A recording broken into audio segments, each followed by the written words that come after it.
Казакша-курес. Казакша-курес – национальная казахская борьба.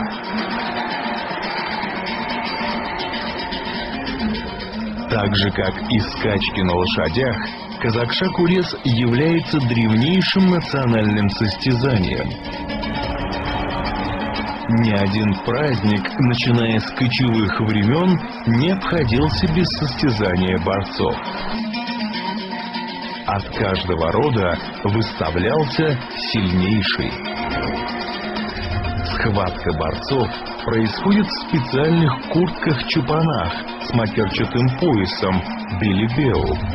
Разрешаются любые захваты за пояс и выше пояса. Цель схватки – бросить противника на спину. Отличительной чертой казакша-курес является отсутствие борьбы в партере. Джигиты борются только на поясах и стоя.